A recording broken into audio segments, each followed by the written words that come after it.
Welcome to Star Wars Action News, helping Star Wars collectors collect better.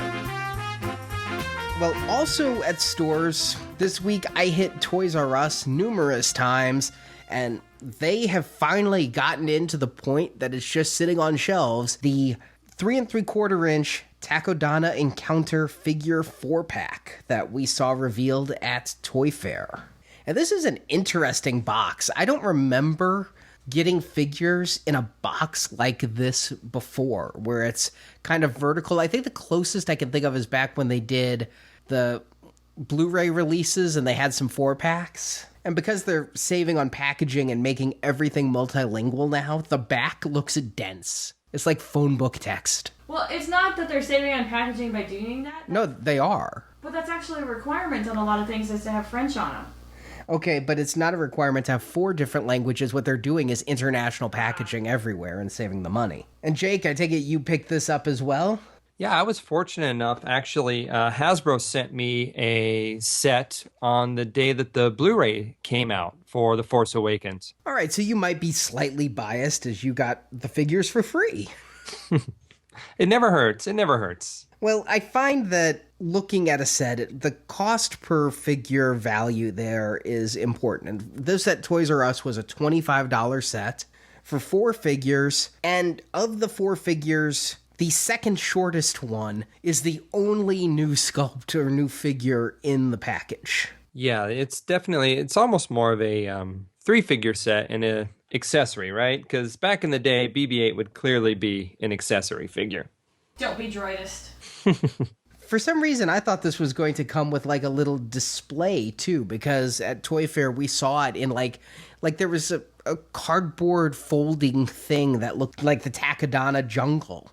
And so I thought there would be like a little base to put them on, but no, they could have done it too with the backdrop that's in the box, but the backdrop they used is just kind of, because it's red, I understand I'm looking at like the Takodana, the temple where Maz's bar is, but it really just kind of looks like red brick. That is true. In the past, they did, like especially the Power of the Force, they made a more multi-purpose of their packaging, and the fact that you can, even into Power of the Jedi series, you can cut out parts of the package and put it in the, a display that it would come with, or a holder of some sort. So they kind of expanded the use of the package. But here, yeah, you just kind of get a generic background in a sense. And we'll save the new figure for last. The 3 other figures that are in here, we've got Finn, which is the Finn we got with the... Yeah, the basic version. If there might be some slight paint app differences, but on my end of the things, it's pretty much a reissue. I don't see anything that strikes me as anything more significant than the previous release. So yeah, all they've done with this figure, in my opinion, was to just rename it.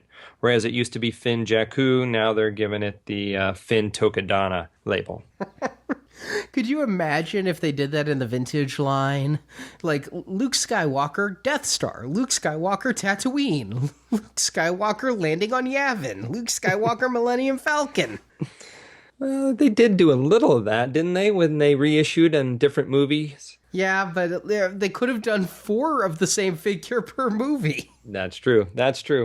And you know what? People today would pay thousands of dollars for every one of them. I mean, this figure has a good sculpt. I liked it in its original Jakku release. I like it here. I think they've done a great job with the facial likeness. I really want to point out that Hasbro's paint apps have really improved over the last year, though. I mean, this is normally something where you would see him with wonky eyes, or his eye would be on his forehead or something. And it's been getting so better, the sloppy paint is gone. Oh, I agree with you.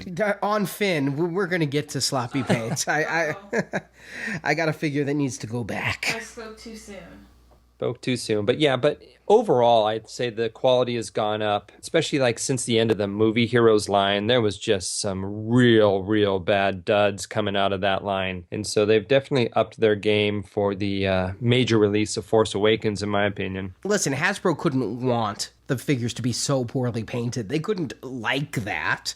And everything I heard from Hasbro, and admittedly, we're talking to the public face who's not going to just stand there and go, well, it saves us a dime, so deal with it, fanboy. They're going to say they're taking it seriously is the line I always kind of laugh at. You know, if you've ever visited the site The Consumerist, you realize we're taking it seriously is a complete line. But I think that it was a problem for a while, and across both the Marvel and Star Wars lines, it's a problem that seems mostly fixed, although it wasn't a brand new problem, and it still isn't a completely eradicated problem. Again, I remember the Jedi Council set with Yaddle, where it took me like 24 sets before I found one that didn't have sideburns coming down to her mouth. Yeah, that was pretty interesting. Now, Finn comes with just a standard hand blaster, but it's painted this time. It was just molded gray plastic last time. Yes. Here, it's painted a bit more metallic, and it's either the paint app or there's a very, very faint wash to it. Gotcha. Perfect. Yep, I agree.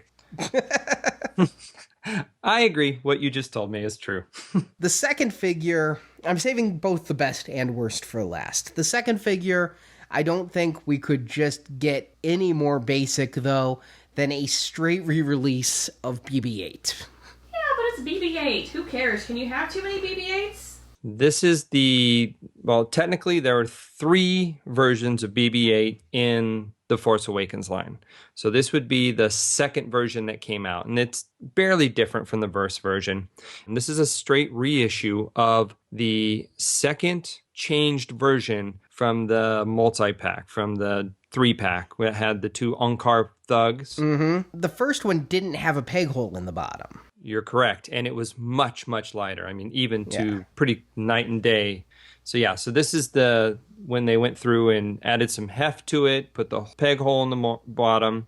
This came out, that second version launched in that 3-pack about the same time the Coles set dropped, and that's the same one as well. Mm-hmm. And I ended up picking up both of those because I remember going to store after store and looking up the card's bottom to see if there was a peg hole there. But I didn't know there's a third version that came out on that same card. No, it's not on that card. It's the Millennium Falcon set has a dirty version. So that would be the 3. Okay, correct. I knew that one was different too, but okay. So yeah, here, if you were like me and you pre-ordered the first BB-8 release, and so you just have the lighter one, you didn't need to go buy more Unkar thugs like I did, although can you have too many Unkar thugs? But you'd be getting that here, and in which case this would be a new figure for you. True. I mean, it's a cool BB-8. I do like the way it stands, and it's got the articulated neck. I mean, it's not so cool as to be fully rounded and weighted so that it would wobble. Remember Weebles? That's what this is. I was going to say, this is kind of like a Weeble Wobble, but they shaved off the bottom, so it's sort of flat. It's not exactly flat on the bottom. Mm-hmm. But I was wondering, because it kind of felt the way it sat down because of the slant, that it had a magnet in the bottom, but alas, it does not. It is just poorly cut on the bottom. But I do like that he kind of weebles, but not a whole bunch.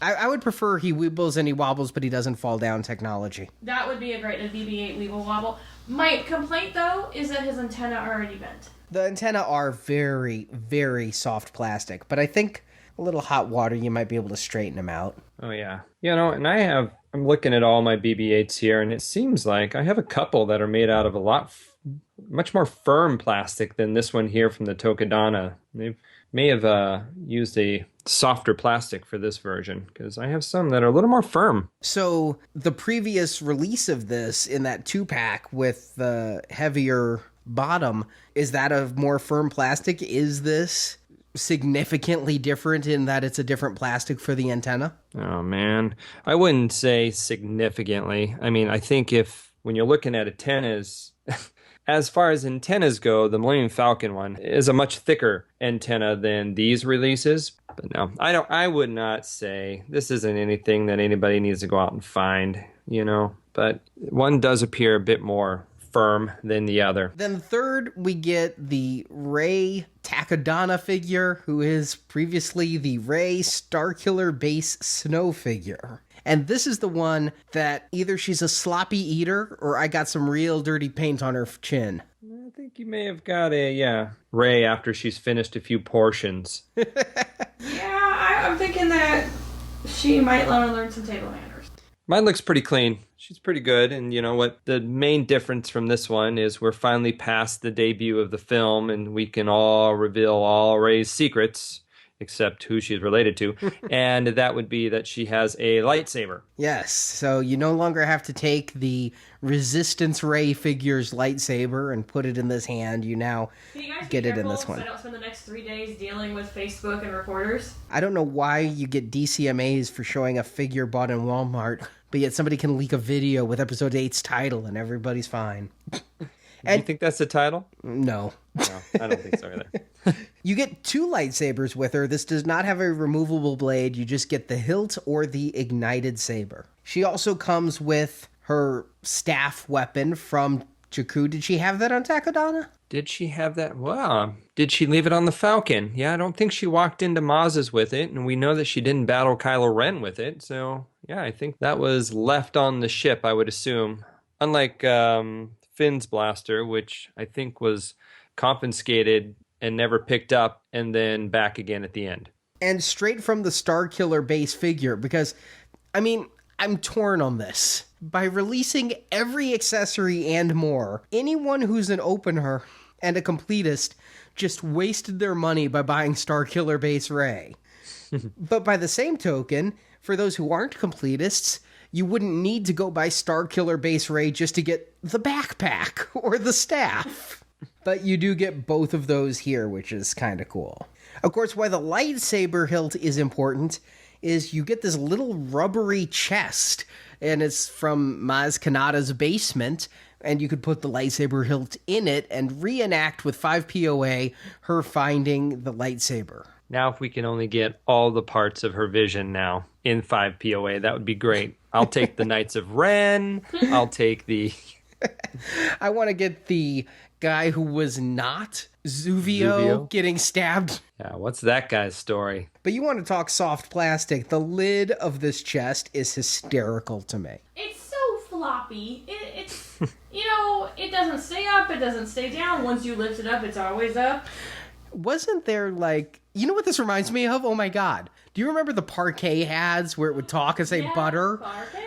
Because the sides are tilted upwards like it's smiling at me. It looks like the parquet ad. Yeah, it has more of a book cover for a lid than an actual wooden box. Mm-hmm. But that enables them to not have to pay for a hinge, and you can still open and close it. They just use the world's softest rubber. That's true. But will that open and close in 20 years, or will that be like everyone's Dagobah play sets that are just kind of, the marsh is just gone to pieces? Yeah, the loose ones, if the people open and close it a lot, they're just going to snap from where. And the boxed ones, you'll never know, because no one will open them. But let's get to the newness here. The brand new figure, the one worth going into detail about, Maz Kanata. She's so tiny. She has such dainty hands, too. I'm almost afraid to touch her. Hey, there's actually, it appears some sort of plastic lens in her glasses, too. Yeah, those are soft rubber. You can actually, I wouldn't suggest it, but you could pull them away from her eyes a little bit. You certainly can. I'll never do that again. Yeah, it's a nice little feature that they added. It actually does, magnify her eyes, much like they do in the film, beyond their normal length, normal size. So it's a nice little perk that they put in there. But yeah, they can't be rotated or flipped up. And, you're at risk a little bit if you want to pull them away from the eyes too much. But they are a definite addition to this, pretty much solidly molded figure. I want to really compliment the figure on its paint, though. I mean, look at how many colors we've got going on this figure. The legs are molded in this maroonish, or what would you call that color of paint? It's maroon, kind of like aubergine. But then you've got the grayish boots with a different color red strap, and the orangish belt with the beige attachment, and then you've got 2 different colors of bronze on this little thing on her hip. They did not need to provide 2 different colors there, but it adds so much. And then they use that orange again on the other leg for the pouch. There's just a lot of paint going on there. And then the upper body is molded in the green, and they've painted on, the belt with 2 colors there, the tan, the gold, the brown for the necklace, which is a different brown than anything else, the gold and silver on her wristlets and orange, and then they gave her neck a weird kind of green white wash and then painted the face. This is an amazing paint job on like a 2-inch figure. Oh, absolutely. Absolutely. Yeah, this figure stands out. The paint apps are fantastic. The sculpting is spot on. For a 5 POA, this is a pretty great figure. I mean, even the details in her shirt or sweater that she's wearing really looks like a threaded pattern.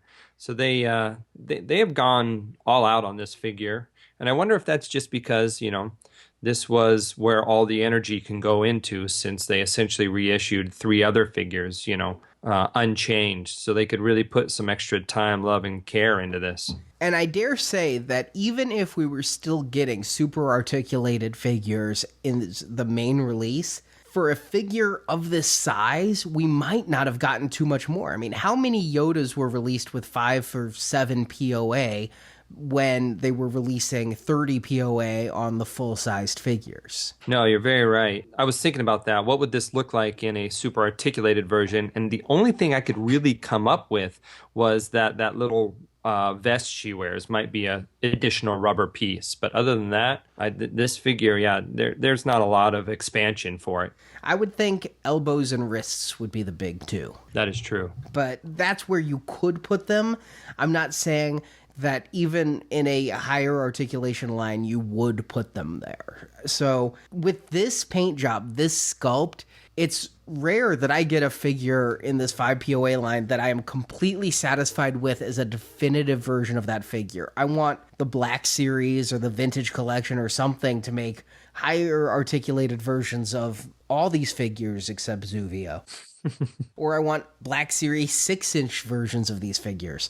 But for me, you have a definitive Maz Kanata. I agree. This figure is spot on. The only thing I don't understand, or I maybe didn't see, is the blaster. The accessory is the only thing that is the only thing I question. Otherwise, it's a great figure. Yeah, the blaster is just kind of there. Did she use a blaster at episode 7? I don't remember. I remember her handing weapons out. I don't remember her. No, she handed Finn the saber, right? Yeah. And that was, I think, the extent of seeing her.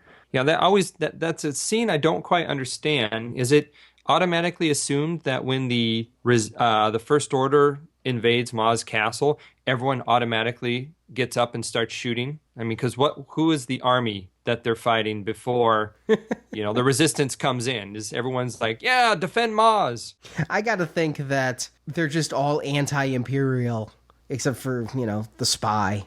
Or except the Crimson Corsair, who's like, dude, we're out of here. He starts loading up the ship, right?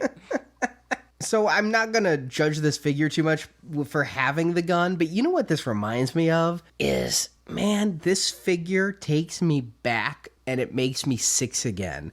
Because it's like Red Snaggletooth or Yoda, this tiny figure that looks cool and comes with a weapon you never saw in the movie. Absolutely, and that's the joy I get from the 5 POA. Of course, we know that there's all sorts of opinions on whether in 2016 toy companies should be giving us 5 POA when we've gotten 20 POA before. But you know what? To me, as a longtime collector, I am that niche that I'm like, this is a great figure. This is exactly like you said. This is a throwback to the little figures of yore, and I have no problems. Thanks for watching this video.